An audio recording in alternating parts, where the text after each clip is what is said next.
Oke guys, balik lagi sama gua si Krempeng di sini. Jadi di video kali ini gua mau kasih tips buat kalian yang ngalamin baterai boros pada saat udah update ke iOS 18. Karena walau bagaimanapun setiap update iOS terbaru tuh selalu ada aja keluhan bug, salah satunya baterai boros. Kalau kalian ngalamin itu juga bisa simak tips yang gue berikan ini. Jadi nggak usah lama-lama, langsung aja kita bahas.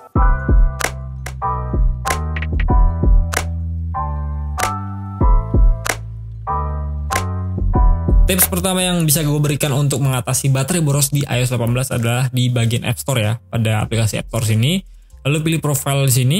Nah, kalian bisa scroll ke bawah sini. Ini adalah aplikasi yang kalian miliki. Nah, di sini pastikan untuk update ya aplikasi pihak ketiga yang kalian gunakan. Kalau misalnya ada keterangan update, tinggal update aja. Tapi kalau misalnya udah update, pasti keterangannya adalah open seperti ini ya. Seperti di YouTube, Google Maps, Bardi ini udah open. Itu artinya dia udah versi yang terbaru dari aplikasinya. Kalau misalnya memang ada update terbaru, dia akan ada keterangannya update seperti ini. Kalian perlu melakukan update karena memang dengan adanya major update iOS dari 17 ke 18, itu artinya developer juga telah mempersiapkan update aplikasinya agar bisa kompatibel dengan versi iOS terbaru yang kalian gunakan, yaitu iOS 18 ini. Jadi saran gue, kalian bisa update aja aplikasi-aplikasi pihak ketiga yang kalian gunakan di iPhone kalian.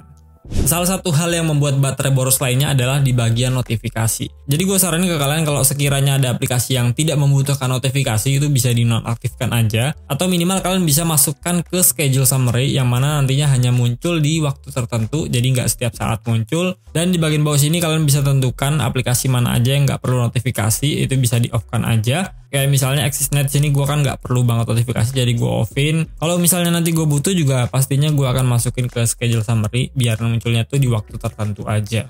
Selanjutnya di bagian control center. Jadi tuh sekarang kan Apple udah menambahkan widget animasi ya di dalamnya kayak gini nih. Icon kipas di sini kan sebenarnya nggak ada fungsi ya. Dia cuma muter-muter gitu aja, cuma animasi aja nyala seperti ini. Ini kalau gue offin dia akan berhenti kayak gitu ya. Kalau gue onin lagi dia akan muter. Bener-bener kayak baling-baling kipas ya. Animasi kayak gini udah pasti membutuhkan lebih banyak baterai ya jika diaktifkan. Kalau dirasa widget macam kayak gini tuh nggak terlalu diperlukan sama kalian, mending di nonaktifkan aja ya. Karena secara fungsi emang nggak ada, tapi baterai malah lebih berkuras. Lain hal kalau misalnya kalian punya widget lain yang lebih berguna, mungkin bisa dipertimbangkan untuk diaktifkan. Kemudian di sini kita punya fitur baru yang cukup bagus apabila udah stabil penggunaannya nanti, yaitu eye tracking ya. Kita bisa pergi aja ke bagian accessibility. Scroll ke bawah, pilih eye tracking di sini. Ini udah gue offin ya. Posisinya di sini off ya karena memang fitur ini belum stabil dan penggunanya juga nggak maksimal banget buat gue. Yang kedua, penggunanya itu membutuhkan CPU yang cukup besar ya. Jadi tentunya berimpact juga ke konsumsi baterai dari iPhone kalian. Yang besar kemungkinan kalau misalnya di on kan terus bakalan lebih boros. Kalau kalian mau coba sesekali sih nggak apa-apa ya. Tapi kalau untuk penggunaan jangka panjang ini nggak worth it banget. Jadi saran gue mending di off kan aja. Selanjutnya ada di bagian haptic. Kalian bisa pergi aja ke setting lalu sound and haptic di sini. Lalu di bagian haptic sini kita bisa pencet aja. Di sini ada always play kalau misalnya mau mengaktifkan hapticnya di semua kondisi. Atau kalian juga bisa pilih play in silent mode, ini pada saat silent mode dia baru aktif. Kemudian ada juga don't play in silent mode, ini bakalan nonaktif pada saat silent mode. Dan yang terakhir kalau misalnya ngerasa nggak diperlukan, mending kalian off kan aja dengan cara pilih yang never play di sini. Karena dengan menonaktifkannya fitur ini, maka akan berpengaruh juga ke daya tahan baterai kalian. Kalau kita kembali terus scroll ke bagian bawah, di sini ada juga keyboard feedback ya. Kalau gue di sini disable semua ya karena memang penggunaannya tuh nggak terlalu signifikan, jadi biar bisa lebih awet juga untuk penggunaan baterainya. Kalau misalnya kalian pakai bisa on kan, kalau saran gue sih mending di off kan aja. Di bagian accessibility di sini juga ada musik haptic yang gue udah off kan juga. Kalau diaktifkan tuh kita akan mendapatkan feedback haptic ya berdasarkan musik yang kita putar. Dan yang namanya mesin haptic itu udah pasti menguras baterai iPhone. Jadi saran gue kalau misalnya nggak diperlukan mending di off kan aja. Masih di bagian accessibility, kalian bisa off kan juga untuk sound recognition di sini. Ini kan posisinya on ya, gue akan off kan. Nah, fitur ini tuh fungsinya bakalan kasih notifikasi kalau iPhone kalian tuh mendengarkan beberapa suara. Yang kalau kita aktifkan di sini, itu soundnya juga banyak ya. Kalian bisa pilih sesuai selera kalian di sini. Tapi kalau untuk gue pribadi ini nggak berguna ya, jadi mending gue off kan aja biar baterainya lebih irit. Di bagian accessibility dan juga motion, sekarang juga udah ada fitur baru yang ditambahkan yang bisa digunakan pada saat kalian sedang dalam kendaraan, terutama mobil. Di bagian sini, seringnya tuh kan kalau misalnya kita lagi di mobil terus lihat layar HP itu kan agak suka pusing gitu ya, bahkan bisa jadi mabuk. Nah, fitur itu bisa dimanfaatin kalau diaktifin. Misalnya gue aktifin kayak gini, dia akan muncul titik-titik kayak gini.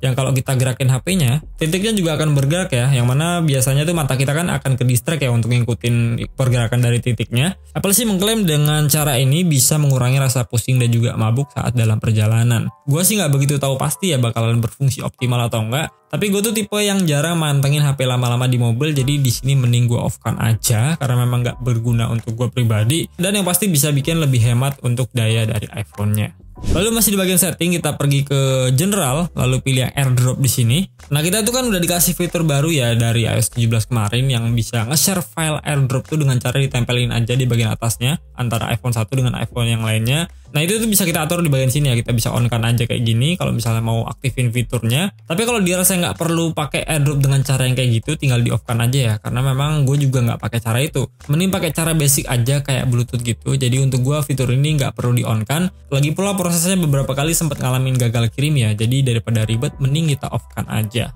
Kemudian kita kembali ke accessibility, kita scroll ke bawah, pilih yang touch di sini. Lalu scroll lagi ke bawah, kita pilih yang back tap di bagian bawah sini. Nah, di bagian ini kalian bisa atur untuk double tap dan juga triple tapnya. Kalian bisa manfaatin backdoor dari iPhone kalian jadi sesuatu yang lebih berguna. Fungsinya juga banyak di sini. Gua contohin buka yang double tap. Kalian bisa pilih untuk jadi sistem, accessibility. Di sini ada scroll and gesture dan juga yang terakhir ada shortcut ya. Kalian bisa sesuaikan dengan keinginan kalian seperti apa. Tapi kalau untuk gue pribadi, double tap dan juga triple tap ini nggak pernah gue pakai. Pernah sih sesekali gue pakai, tapi yang ada malah bikin nggak sengaja kepencet. Jadi daripada seperti itu dan jarang gue pakai, mending gue off kan aja. Screen time juga bisa jadi opsi ya buat kalian off kan. Kalian tinggal scroll aja ke bagian bawah sini dan pilih yang turn off app and website activity kalau misalnya nggak diperlukan untuk screen time ini. Dan juga ini jadi salah satu opsi untuk memperhemat baterai iPhone kalian. Kemudian kita ke bagian privacy and security, kita pencet di sini. Lalu pilih yang location service. Nah, di sini tuh ada beberapa aplikasi yang sudah diaktifkan dan juga dinonaktifkan untuk layanan lokasinya. Jadi pastikan aplikasi apa aja yang sekiranya nggak perlu layanan lokasi kalian bisa off-kan aja, atau minimal bisa set ke aktifkan pada saat digunakan. Karena kalau misalnya aplikasinya belum ditutup, layanan lokasinya itu akan aktif dan jalan terus di background ya, yang bikin baterai itu jadi cepat habis. Jadi silakan kalian atur aja untuk setiap aplikasinya yang mana yang perlu, mana yang enggak. Kalau misalnya banyak yang nggak perlu untuk location service ini bisa di off-kan aja. Terakhir yang nggak kalah penting, apalagi kalau berkaitan dengan baterai, yaitu ada pada bagian background app refresh. Kita pergi aja ke bagian setting, lalu pilih yang general. Scroll ke bawah, di sini ada background app refresh, kalian pencet aja. Nah, di sini kalian bisa pilih aplikasi mana aja yang sekiranya tuh mau di refresh background pada saat pengen digunakan kembali. Matiin aja yang sekiranya nggak perlu di refresh ya, karena itu akan berpengaruh juga ke kinerja dan juga tentunya daya tahan baterai dari iPhone kalian. Oke, itu dia beberapa tips yang bisa gue berikan ke kalian untuk mengatasi baterai boros di iOS terbaru yaitu iOS 18. Kalian bisa terapkan ini kalau misalnya kerasa signifikan banget borosnya dibandingkan dengan iOS 17 kemarin. Semoga videonya bisa bermanfaat. Kalau kalian gak keberatan bisa like, share, and subscribe channel YouTube gue. Kita ketemu lagi di video berikutnya and goodbye.